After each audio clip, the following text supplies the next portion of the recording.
Coming up next on the Jeff Crilley Show, you'll meet a man who is living his faith every single day. His story just ahead.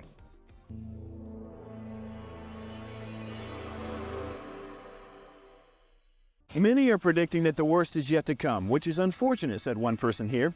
Until now, they've enjoyed the reputation of being the nation's icebox. Watched a burglar in his home this morning by webcam. As a journalist of over 25 years, stories are what make my world turn. For Live from the Dallas Newsroom tonight, Jeff Crilley, Fox 4 News. But in 2008, I took the jump from my familiar life and started a PR firm from my home. We're talking about anyone with a camcorder like the one I'm using becomes a television network. We started slowly growing the company, and we now have over 100 clients, and we've branched into the world of live digital broadcasting. I now own 8 different TV studios and have a huge team, and the stories that I now get to share are sometimes the most important of my life.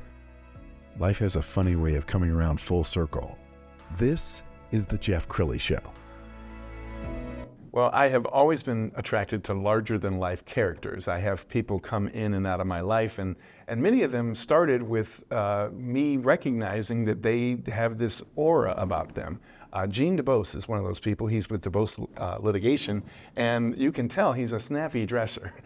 We hosted the Harvard Business School Club of Dallas event about a week ago, and Gene, I think you were wearing a hat, weren't you? I always wear a hat. Yeah. And I believe it was a bow tie. That's his, it was his a bow tie. signature. That's me. And so, so we just started talking, and I said, "You need to come on my television show." So, and I'll also tell you this. So I had prepared the wrong show. I had prepared a show about your legal career, and just before he says, "Don't want to talk about it," and I said, "Okay, what do you want to talk about?" He says, "I want to talk about my faith." So, Gene, tell us more about, well, first of all, your upbringing, because you're from New York, is that right? Yeah, I was born in New York City. I had parents who were both Phi Beta Kappa English majors. Both my grandfathers were Presbyterian ministers. My dad was born in China as the son of a Chinese Presbyterian minister. And there was no God in my life. Matter of fact, the God I got was in public school. Because in public school in those days, we used to read every morning from the King James Bible some of the Psalms. And I love language. And that language just resonated with me. But that was it, you know. And yes. What I want to tell you about, a little bit about how awful my childhood was, where there was no room for God to be present in it, and how that changed. Let's put up a couple of pictures, and these are like baby pictures. Okay, see that kid? Yeah. What do you say about that kid? I would say joyful. He is a joyful kid. Yes. And now here's him shortly after. That is not a joyful kid. I'm going to tell you how that happened. Well, first of all, I'm an addict. I got in recovery. I went to a therapist, besides going to rehab, which was a wonderful place. God was watching over it. And I told him, I said, you know, every time I break up with a girl, I have this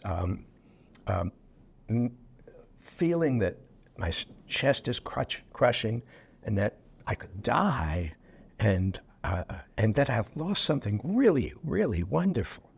And I said, what is that? And they said, well, you know, maybe that's a body memory. I said, what's a body memory? And he said, well, sometimes emotions cannot be expressed and they cannot be remembered consciously, but they will work themselves into your body. And so when things remind them of that incident, these physical manifestations come up. And so I said, well, what do you think it is? How do I get to it? So he said, think about it, close your eyes. So I'm thinking about it. You know, I got some cloudy little bits of light and shadows, and stuff like that.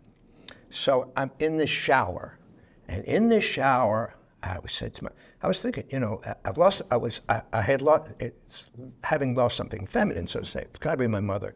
And maybe it was I lost my mother when, you know, my dad came back from being in the Army in World War II, and then she wasn't paying attention to me. So I'm in the shower and I say to myself, I wonder, could it be a birth memory? And it was like cymbals crashing on my head, and a voice said, yes, it was. And then it all made sense. Like, I think when you're just a little kid like that, all you're seeing is light and stuff like that. You don't have a context to do it. Well, now I had context. That light I saw was an operating room. And the lights were shining on me, and all those shadows were the head and torso and arms of the doctor and the nurse. And I knew something about that, my mother's birth. She said she had I had anesthesia. They didn't have the spinal things. The problem with the anesthesia, full anesthesia with a baby, is then they sometimes have trouble breathing. I'm having trouble breathing. I'm filled with earth. That fits. I've lost something feminine. It's my wife. But the real gift in this memory was that golden thing I had lost. That was heaven. That was where God was speaking to me in his melodic voice, and it was incredibly wonderful. Wow. Now, the reason I have those pictures up there that you've just seen is, how did I get that memory? Nobody remembers it. As a matter of fact, I said that to a psychiatrist once, and he said, I don't believe me. Typical psychiatrist. If somebody said something like that to me, I'd say, really? Let me know about it. When I was born, my mother never held me. She never cuddled me or anything. The reason I know this, I have 2 sets of pictures, photographs at 6 weeks and 12 weeks after I was born. And it's 6 and 12 weeks because they wrote on the back. On that, I am on a sofa cushion, on a wooden floor, and I get some fingers, that's it. So I ended up being a touch-deprived kid. The other side of this is I was in a family where the majority of my male relatives, father, uncles, and that, were pedophiles. Touch-deprived kid, pedophile family, not a good picture. And what my recovery was, first of all, was getting those memories back. The first one was this birth memory. Let's say the second one was probably, there are lots of memories. Well, I had become a Catholic, but I wasn't, because a friend of mine from law school who came down here, from Harvard, he was a colleague on the Harvard Law Review. We were 3 people from our class who came down to Harvard in 1980. He was here before me, out of a class of 400, because nobody was going to this, down here. And we got to be friends. He was Catholic. I said, maybe I want to do that. So I became a Catholic, but I didn't really understand what it was all about. But one of the things I believed was the real presence in the host. In other words, that piece of bread that I'm taking is the actual body of Christ. That's a weird thing for somebody to believe as a reason for becoming a Catholic. Well, my first rehab, God showed me. I took a host I was in the rehab, and this silver light came flowing through me with little golden cubes in it. I said, yeah, it's real. Wow. So, and God's been doing a lot of that, a lot of time. I went there, then I went to rehab at a place called the Meadows, which is basically built on the wonderful work of a woman named Pia Melody. But while I was there, I had a recurrent suicidal dream. And in the suicidal dream, I'm stepping up onto a bench, it's like a park bench, and there's a hill that flows down from that bench. And I get on the bench and I leap out, and that's where I die. Okay. So I said, wonder what that's about. And so one day when we were in group, I said, well, let's take a look at that. So I started to take a look at it. It was a videotape I'm in our car. I'm not sure who's driving, my mother or my father. We're driving along over to Riverside Drive. This is Riverside Park in New York City, going down to the Hudson, off to my right. We go up to the apartment building. I go up in the elevator. My uncle is there. My uncle goes down in the elevator with me. He takes me to a church, giant church. There are many men dressed in black. Every man dressed in black has a little boy with him. And on the altar, a woman with a knife kills an infant.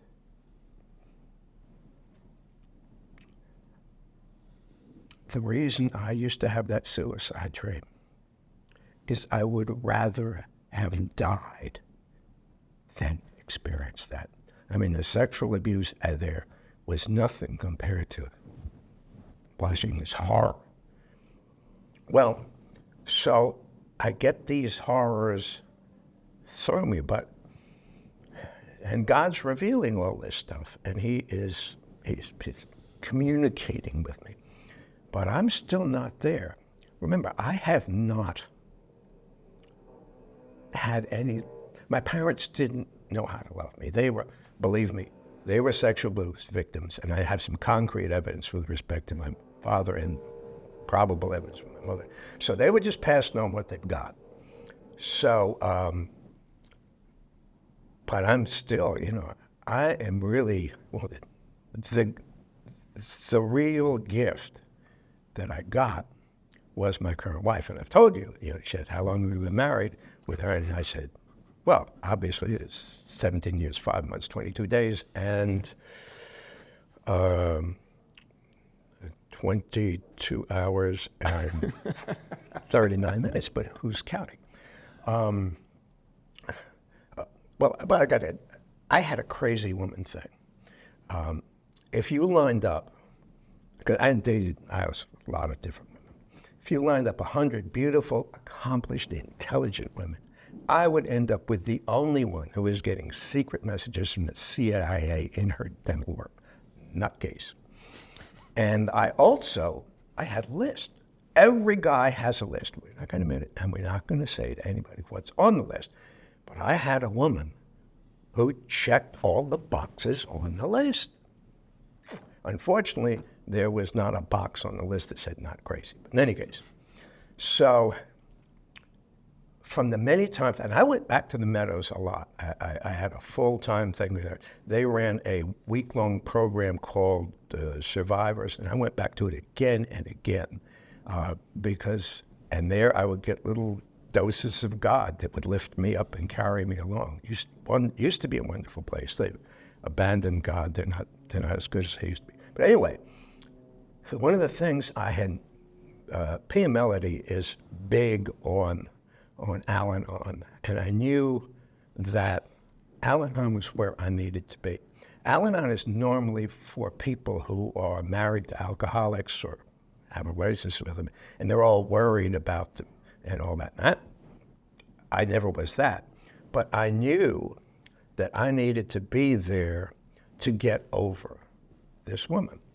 So I got into there, and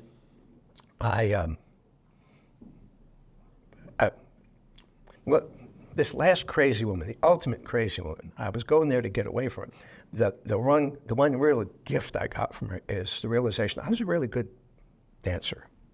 And the reason I knew from her was she was a trained dancer and she could follow anything I did. She was wonderful to dance with. And the one thing I really wanted to get, if I started out on a relationship, I would end up with another crazy woman. All I wanted was a dance partner. So I mentioned this to a woman in Al-Anon, and she said, maybe you should go out with my sponsor, Jay. Jay never cracked any jokes in the meetings. I heard, boring. And so I said, well, I'll give it a whirl. And I thought about her. She was really boring. I was wrong. She thought I was a really smart guy who was stupid at women. She was right. So we go out, and we're going to go. There's a Catholic Lawyers Guild, and we were having a dinner, and after the dinner, we're going to go dance. So I go there and I take her hand as she's getting out of the car, and I felt something go up my arm. I have a friend that happened to. And that happened with a woman who had been friends for years, and they've been married for 25 now. But I didn't notice that. But after the Mass, we went across the street for the dinner. I'm with a bunch of lawyers and guys I've known for decades. And we getting into that guy thing, where you start dumping on each other and, trying to... Sure. And then we get into the meeting, and we went to the table. And they all ended up there, and Jay and I, my wife, ended up, but we weren't sitting together. And the guys got into this thing, dumping on each other, and she jumped in. And at that moment, I said, I want that woman in my life. And I told her the next day, I want to spend the rest of my life with you. Because once we went dancing, best dance partner I ever had. No matter what we did, we'd always end up together. The band loved us because we would change what we did when they changed their music. And eventually, the guy who owned the restaurant came to us at 1 o'clock and said, please go home. Let the band go home. I want to go home to my wife. And she said she didn't make her decision that day. But at that time, she was 7.5 years a widow. And she had danced with her husband all the time. And after she was about a year after he had died, she sponsored all kind of women, I think about 25 women in Alma, and they said, look, you got to go out. You got to go dancing with us. Just get out into life. And she went out. And she danced with people, but she never danced in an embrace until that night. So let me ask you this, Gene. How do you think God is working through you? I mean, what do you feel like your mission on the planet is? Well, right now, my mission is kind of narrower than it was before. About a year or so ago, my wife's a brilliant woman, ran businesses for herself, just incredible mind. But I started noticing that her mind was slowing down. And we've gone to some people, and she has the Alzheimer's gene from her parents, and from her mother, probably. And we've got her there's a program, Alzheimer's is no longer a death sentence, so we got her in that program. But about 4 months ago, I made a decision that, I was taking her for granted, and I might lose her. Now, one of the things I learned from her is when her husband died after 8 years of illness, she regretted that she hadn't played golf with him because she was a workaholic. And I said, that's not going to happen to me. And I took my wife and put her ahead of my practice, just after God, but ahead of my practice. And I now make sure, we spend time together, and just she is the center of what I do, and it's changed my life. And the joy of my life is the time I spend with her. So, people call up in my practice, and right now it's not very busy at all to give me time with her, I'm sure. But what I did, when I first saw the 12 steps, I saw the 12 steps as something, conscious contact with God. I wanted that. I'd always wanted that. I didn't know how to get it, but I was getting that. I've done some work. There's a thing called mental prayer. A French priest named Jacques Philippe and Saint Catherine of Siena writes about it. So I've been doing some of that sort of work. But what I really came to realize, that the first step of the 12 steps says we are powerless over our addiction, and we had to give ourselves to God. Once I really realized how powerless I was, then I could just say, God, tell me what to do. Right now, all he's telling me to do is to take care of my wife. make sure, sometimes she gets confused, sometimes she gets lost. And my love for her has just grown. A year ago, January 14th, the Mother of God came to me in Mass and showed me a foreview of heaven. Absolutely astounding, and just blew me away. This last summer, he came to me and he said, one of the ways, the way I showed how much I loved you was to give you this woman for your wife, because I would not have achieved any of this without her. She's, you know, I jokingly say that she's an angel, and I keep looking around the house for her wings, but I'm not sure that's not true. She's, you know, my Reiki master did some work on her and said she is a very, very pure person. Plus, you know, we have 15 grandkids too. You're incredibly blessed, and I don't know if you can see it in his eyes, but he tears up when he talks about his bride. Gene, we've unfortunately only have a couple minutes left, so what I want you get to what you would like to hear. What I want you to do is talk to the viewer, because there's a lot of people, I think, running from their faith or spending too much time burying it, blocking God out. What do you want to say to that person who is doing that right now? I'm almost without advice, because I had the gift of an addiction, which just make me do dangerous things in dangerous places with dangerous people. My life was in danger. And because of that, I turned to recovery, and recovery led me to God. You know, my shoe shine guy is a long-term Narcotics Anonymous recovery guy. And he says, I don't shine shoes, I wash feet. I don't have any advice to anybody on how to get there. For me, God was always there knocking at the door. I was incapable, since I hadn't experienced love, I couldn't know it when I heard it. I am now experiencing it, really for the first time in my life, and it's these last few months.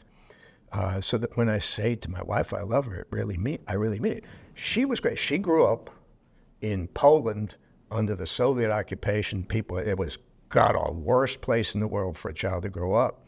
But she knew that her parents loved her completely. She always knew she was loved. And at the age of 4, she knew that God was there for her too. I didn't have that. And, you know, she needed that to get through Poland. I needed all this stuff to happen for me to get through this awfulness that had been my family. I don't have advice for other people. You know, and the question, you had the guy with no arms or legs. You showed me that. You know, I have a question for him. I want to ask him, how did he get there? I know where he is, but how did he get there? Because maybe that has some clues to me. Maybe from what somebody hears from me, it'll give them some clue. But God has not put me in a position of giving advice to anybody on that. I have lots of advice about how to deal with problems in life, because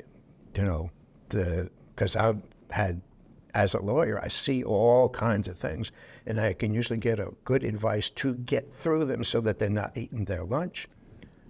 But I think you have done it, even without giving advice. Just sharing your story is not hiding your light under a bushel, as it says in the Bible. This is the first time I've told my story a few times, but this is the first time I've really focused on getting to God and how God. It was the Hound of Heaven. He was after me because, he said, I've showed you how much I love you by giving this woman. So he was loving me all the time. I wasn't capable of receiving it. Wow. And now I am. I wish I could tell people how to do it. I can't. I think you're wonderful. You're a beautiful person, and I can't thank you enough for sharing your story with us. We're going to end with his website, which is DuBoseLegalGroup.com. Well, it's still, used to be a legal group when there was more than one of us. When it was just me, I changed it to DuBose Litigation. Yeah. So it's DuBose Litigation. Outstanding. The great Gene DuBose, thank you for coming on the show. Well, thank you for having me. This has been a lot of fun. You bet. I appreciate it. God bless you.